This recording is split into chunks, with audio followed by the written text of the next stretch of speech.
ಶ್ರೀರಾಮ್ ನೀವು ನೋಡ್ತಾ ಇದ್ದೀರಾ ಟಿವಿ ವಿಕ್ರಮ ನಾನು ಸೌಮ್ಯ ಸನಾತನಿ ನಮ್ಮ ಟಿವಿ ವಿಕ್ರಮದ ಎಲ್ಲಾ ಕಾರ್ಯಕ್ರಮಗಳ ನೋಟಿಫಿಕೇಶನ್ ನಿಮಗೆ ಸಿಗಬೇಕು ಅಂತ ಹೇಳಿದ್ರೆ ನಮ್ಮ ಟಿವಿ ವಿಕ್ರಮ ಚಾನೆಲ್ ಅನ್ನು ಸಬ್ಸ್ಕ್ರೈಬ್ ಮಾಡಿ ಹಾಗೆ ಬೆಲ್ ಬಟನ್ ಕ್ಲಿಕ್ ಮಾಡೋದನ್ನ ಖಂಡಿತ ಮರಿಬೇಡಿ ಟೈಮ್ ತುಂಬಾ ಕಡಿಮೆ ಇದೆ ಅಂದ್ರೆ ನಾವು ನೀವು ಅನ್ಕೊಂಡದಕ್ಕಿಂತ ಏನೋ ದೊಡ್ಡದಾಗಿ ನಡೆಯೋದಂತೂ ಗ್ಯಾರಂಟಿ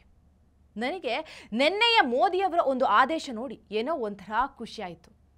ನಾವು ಸರಿಯಾದ ವ್ಯಕ್ತಿಯನ್ನು ಆರಿಸಿ ಕಳಿಸಿದೀವಿ ಅನ್ನೋ ಸಮಾಧಾನ ಆಯಿತು ಹಿಂದೆ ನಮ್ಮ ಸೈನಿಕರು ಒಂದು ಅವಕಾಶ ಕೊಡಿ ಪ್ರತಿಕಾರ ಹೆಂಗಿರುತ್ತೆ ತೋರಿಸ್ತೀವಿ ಅವರು ಆಕ್ರಮಿಸಿಕೊಂಡ ಜಾಗವನ್ನ ವಾಪಸ್ ಪಡ್ಕೊಳ್ತೀವಿ ಅಂತ ಪ್ರಧಾನಿಯನ್ನ ರಕ್ಷಣಾ ಸಚಿವರನ್ನ ಬೇಡ್ಕೊಳ್ತಾ ಇದ್ರು ಆದರೆ ಅವಕಾಶ ಸಿಕ್ಕಿರಲಿಲ್ಲ ಕೈಯಲ್ಲಿ ಬಂದೂಕಿದ್ರು ಕೂಡ ಬಂದೂಕಿನಲ್ಲಿರುವಂತಹ ಗುಂಡು ಹಾರಿಸೋದಕ್ಕೆ ಅವಕಾಶ ಇರಲಿಲ್ಲ ಬಿಡಿ ಕೆಲವರ ಬಂದೂಕಿನಲ್ಲಿ ಆಗ ಗುಂಡು ಕೂಡ ಇರಲಿಲ್ಲ ಆದರೆ ಇವತ್ತು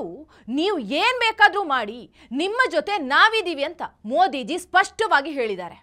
ಸೇನೆಗೆ ಇದಕ್ಕಿಂತ ಇನ್ನೇನು ಬೇಕು ಹೇಳಿ ನಮ್ಮಲ್ಲಿ ಪ್ರಧಾನಿ ಆದೇಶ ಕೊಟ್ರೆ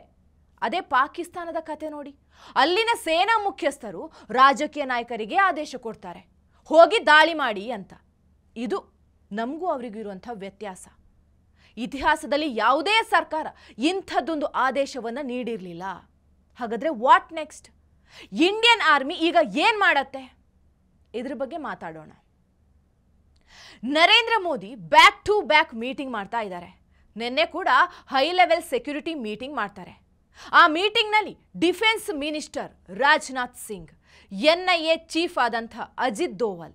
ಚೀಫ್ ಆಫ್ ಡಿಫೆನ್ಸ್ ಸ್ಟಾಫ್ ಆದಂಥ ಜನರಲ್ ಅನಿಲ್ ಚೌಹಾಣ್ ಹಾಗೂ ಆರ್ಮಿ ನೇವಿ ಏರ್ಫೋರ್ಸ್ನ ಚೀಫ್ಗಳು ಇದ್ರು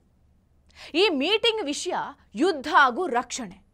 ದೇರ್ ಈಸ್ ನೋ ಡೌಟ್ ಇದಾದ ನಂತರ ಮೋದಿಜಿ ಆರ್ಮಿಗೆ ಫ್ರೀ ಹ್ಯಾಂಡ್ ಕೊಟ್ಟಿರೋದು ಹಾಗಾದರೆ ನರೇಂದ್ರ ಮೋದಿ ಅವರಿಂದ ಯಾವ ರೀತಿ ಸೂಚನೆಗಳನ್ನು ನೀಡಲಾಗಿದೆ ಮೊದಲನೇದಾಗಿ ಮೋಡ್ ಭಾರತ ಸೇನೆ ಹೇಗೆ ದಾಳಿ ಮಾಡಬೇಕು ಅನ್ನೋದು ಏರ್ ಸ್ಟ್ರೈಕ್ ಮಾಡಬೇಕಾ ಸ್ಪೆಷಲ್ ಫೋರ್ಸ್ಗಳಿಂದ ದಾಳಿ ಮಾಡಬೇಕಾ ಡ್ರೋನ್ ದಾಳಿ ಮಾಡಬೇಕಾ ಅಥವಾ ಸೈಬರ್ ವಾರ್ ನಡೆಸಬೇಕಾ ಅಥವಾ ಬೇರೆ ಯಾವ ರೀತಿ ದಾಳಿ ಮಾಡಬೇಕು ಅನ್ನೋದು ಈ ವಿಷಯದಲ್ಲಿ ಆಯ್ಕೆ ಸೇನೆಗೆ ಬಿಟ್ಟಿದ್ದು ನಂತರ ಟೈಮ್ ವಿಷಯ ಬರುತ್ತೆ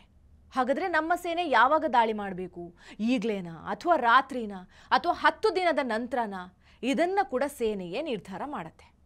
ಇನ್ನು ಕೊನೆಯದಾಗಿ ಟಾರ್ಗೆಟ್ ಅಂದರೆ ಭಾರತದ ಸೇನೆ ಯಾರು ಅಥವಾ ಯಾವುದ್ರ ಮೇಲೆ ದಾಳಿ ಮಾಡಬೇಕು ಅನ್ನೋದು ಅಂದರೆ ಭಯೋತ್ಪಾದಕರ ಕ್ಯಾಂಪ್ ಮೇಲೆ ದಾಳಿ ಮಾಡಬೇಕಾ ಅಥವಾ ಲಾಂಚ್ ಪ್ಯಾಡ್ ಟಾರ್ಗೆಟ್ ಮಾಡಬೇಕಾ ತರಬೇತಿ ಕೇಂದ್ರದ ಮೇಲೆ ದಾಳಿ ಮಾಡಬೇಕಾ ಇಲ್ಲ ನೇರವಾಗಿ ಪಾಕಿಸ್ತಾನಿ ಸೇನೆಯ ಪ್ರಧಾನಿ ಕಚೇರಿ ಇದೆ ರಾವಲ್ಪಿಂಡಿಯಲ್ಲಿ ಅದರ ಮೇಲೆ ದಾಳಿ ಮಾಡಬೇಕಾ ಇದರ ಆಯ್ಕೆ ಕೂಡ ಸೇನೆಗೆ ಬಿಟ್ಕೊಟ್ಟಿದ್ದಾರೆ ಜೊತೆಗೆ ಕೇಂದ್ರ ಸರ್ಕಾರ ಬಹಳ ಸ್ಪಷ್ಟವಾಗಿ ಹೇಳಿದೆ ಸೇನಾ ಮುಖ್ಯಸ್ಥರು ಯುದ್ಧದ ಸಮಯದಲ್ಲಿ ನಿರ್ಧಾರ ತೆಗೆದುಕೊಳ್ಳಬೇಕು ಅಂದರೆ ಕೇಂದ್ರದಿಂದ ಅನುಮತಿ ಬೇಕಿಲ್ಲ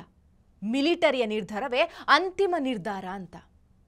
ಕೇಂದ್ರ ಸರ್ಕಾರ ಈ ನಿರ್ಧಾರವನ್ನು ತೆಗೆದುಕೊಂಡಿದ್ದು ಎಷ್ಟು ಮುಖ್ಯ ಹೇಳ್ತೀನಿ ಕೇಳಿ ಮೊದಲು ಭಯೋತ್ಪಾದಕರು ನಡೆಸಿದಂಥ ಉರಿ ದಾಳಿಯಾಗಿರಲಿ ಅಥವಾ ಪುಲ್ವಾಮಾ ದಾಳಿಯಾಗಿರಲಿ ಅದಕ್ಕೆ ಭಾರತದ ಸೇನೆ ಪ್ರತ್ಯುತ್ತರ ಮಾಡಬೇಕಾದ್ರೆ ಭಾರತ ಸರ್ಕಾರ ಅನುಮತಿ ಪಡಿಬೇಕಾಗಿತ್ತು ಅದರ ನಂತರ ಭಾರತ ಸೇನೆ ಭಯೋತ್ಪಾದಕರ ಮೇಲೆ ದಾಳಿ ಮಾಡಿತ್ತು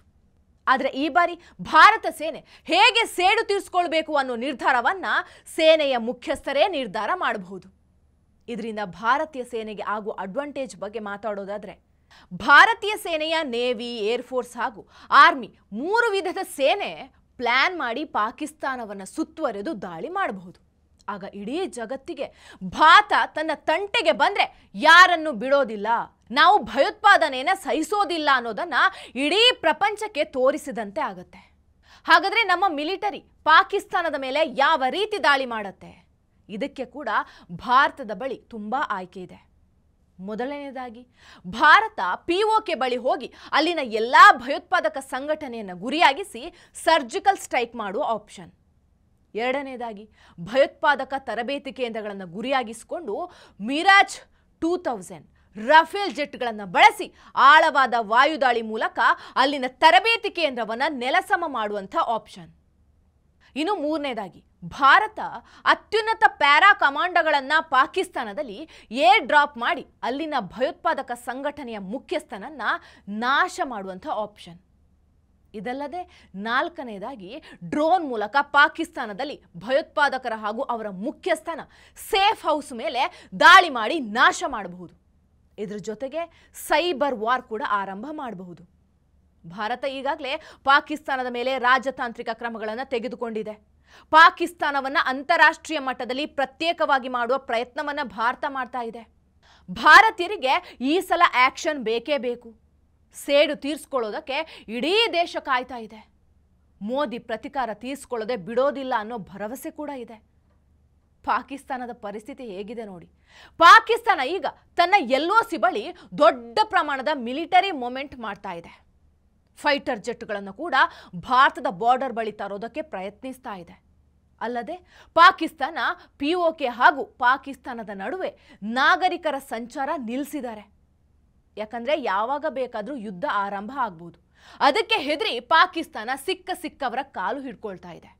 ರಾತ್ರೋರಾತ್ರಿ ಪಾಕಿಸ್ತಾನ ಮಿನಿಸ್ಟರ್ ಎದ್ದು ಬಂದು ಪ್ರೆಸ್ ಕಾನ್ಫರೆನ್ಸ್ ಬೇರೆ ಮಾಡ್ತಾನೆ. ಅಂದ್ರೆ ಭಾರತ ಯಾವ ಲೆವೆಲ್ಗೆ ಭಯ ಇಟ್ಟಿದೆ ಲೆಕ್ಕ ಹಾಕಿ. ಟಿವಿ ವಿಕ್ರಮ, ದೇಶ ನಿಮ್ಮ ಕೈಯಲ್ಲಿ. ಈ ಕಾರ್ಯಕ್ರಮ ನಿಮಗೆ ಇಷ್ಟ ಆಗಿದ್ದಲ್ಲಿ ಲೈಕ್, ಶೇರ್ ಹಾಗೂ ಕಮೆಂಟ್ ಮಾಡಿ. ಟಿವಿ ವಿಕ್ರಮದ ಕಾರ್ಯಕ್ರಮಗಳನ್ನು ನಿರಂತರವಾಗಿ ವೀಕ್ಷಿಸಲು ಸಬ್ಸ್ಕ್ರೈಬ್ ಮಾಡಿ, ಬೆಲ್ ಐಕನ್ ಒತ್ತಿ.